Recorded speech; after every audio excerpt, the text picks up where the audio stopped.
Hello guys, કેમ છો બધા? મજામાં? સ્વાગત છે તમારું કિંગ ઓફ બેંક નિફ્ટી ગ્રુપની યુટ્યુબ ચેનલ પર. ગાઈસ, આપણે જોયા હતા 14 તારીખ માટેના લેવલ.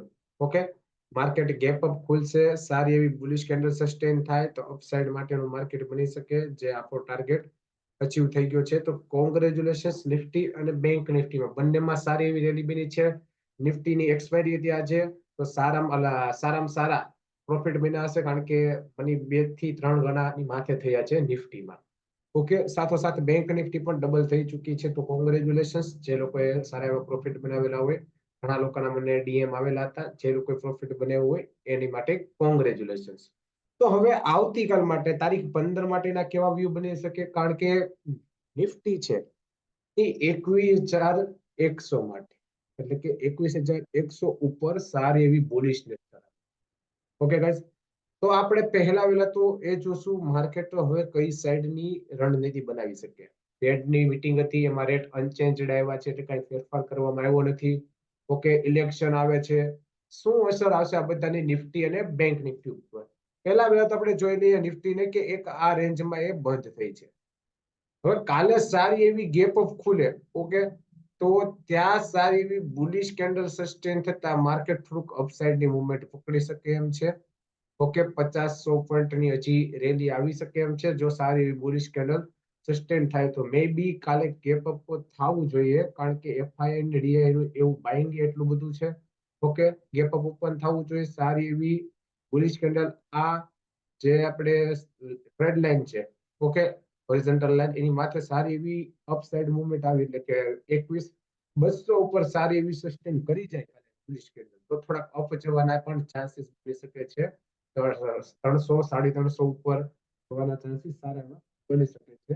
આ અપસાઇડ માટે ટ્રેડ બની શકે છે, અને ડાઉન સાઇડ માટે ટ્રેડ તારી બની શકે છે કે હવે ત્યાંથી પ્રોફિટ બુકિંગ આવે તો, અથવા માર્કેટ 21,130 ની નીચે અહીંયા રેલી કરે ત્યારે ડાઉન સાઇડ માટેના લેવલ બની શકે છે. બાકી ડાઉન સાઇડમાં તમે અત્યારના સમયમાં સ્કેલ્પ કરી શકો. ઓકે, ત્યાંથી માર્કેટ હાઈ આવે છે, રેડી, 21,300 માથે, પછી ત્યાં ક્યાંથી બેરિશ કેન્ડલ સારી એવી સસ્ટેન થાય તો તમે આના લો સુધીનો અહીંયા સ્કેલ્પ કરી શકો.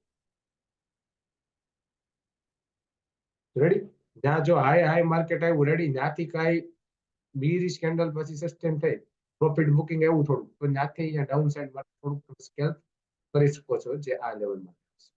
ઓકે, અને ત્યાંથી વધારે અહીંયા ડાઉન જાય તો આ બ્રેક થતા ડાઉન બની શકે. આ હતા નિફ્ટી માટેના. હવે જોઈશું બેંક નિફ્ટી માટે.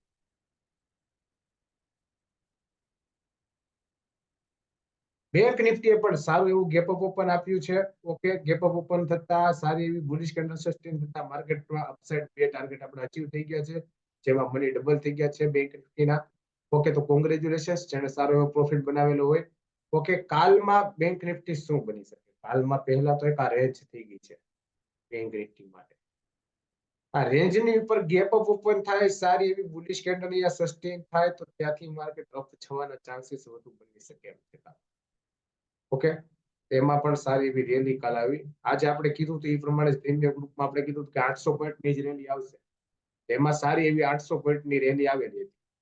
ઓકે, તો કાલે પણ આમાં સારી એવી બુલિશ કેન્ડલ આની ઉપર સસ્ટેન થતા થોડીક રેલી અપસાઇડ આવી શકે એમ છે. અને જો ગેપ અપ સારું ઓપન થાય ને ત્યાં કઈ સારી એવી બુલિશ કેન્ડલ પરફોર્મ થાય, થોડુંક પહેલા પ્રોફિટ બુકિંગ આવે, પછી પાછું ટ્રેક કરવા માટે સારા એવા બુલિશ કેન્ડલ સસ્ટેન થઈ શકે.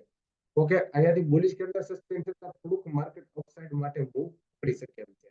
અને જો પાછું તમારે ડાઉન સાઇડ માટે લેવું તો એક જ વસ્તુ ધ્યાનમાં રાખવાની, આનો લો 47,500 તૂટવું જોઈએ, અથવા તો જો માર્કેટ હાઈ ત્યાંથી થોડું પ્રોફિટ આવે.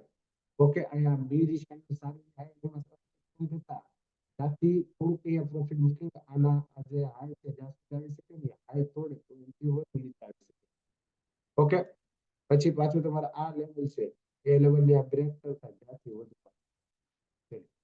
સેલિંગ માટે તમે જોવો, પ્લાન કરો તોની વાત છે. એસએલ સાથે સેલિંગમાં કામ કરવું તો શું તમારા પ્રોફિટનો તમે એમાં થોડુંક રિસ્ક લઈ શકો. બાકી અપસાઇડ માટે ગેપ અપ ઓપન થવા ચાન્સીસ વધારે ટકાના છે, કારણ કે એફઆઈડીઆઈ નું સારું બાઇંગ છે, ઇલેક્શન નજીક છે, પેડના રેટ કાંઈ અનચેન્જ છે આ છે કે ફેરફાર કરવામાં આવેલો જે આપણા માર્કેટ માટે બહુ સારું છે. તો આના માટે તમારે અહીંયા મેં તમને કીધું પ્રમાણે ધ્યાન રાખવું પુલ સ્ટોપ મેસેજ આપશે અને ડાઉન સાઈડ મેં તમને અહીંયાથી કીધું કે રિજેક્શન આવે તો તમે એમાં ટ્રેડ કરી શકો છો એસએલ સાથે. બાકી આ મારા એજ્યુકેશનલ પર્પઝ માટેના વ્યૂ છે. બાકી તમે તમારા ફાઇનાન્શિયલ એડવાઇઝરની સલાહ લઈને તમે ટ્રેડ કરી શકો છો.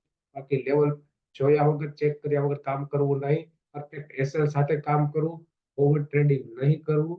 ઓકે ગાઈઝ, તો આવતીકાલ માટે બેસ્ટ ઓફ લક. બધો વિડીયો જોઈને અને બાકી આપણો વિડીયો સારો લાગતો હોય તો લાઈક, કોમેન્ટ અને સબસ્ક્રાઇબ કરવાનું નહીં ભૂલતા અને તમારા દોસ્તો સાથે શેર કરવાનું નહીં ભૂલતા. ઓકે ગાઈઝ, આભાર.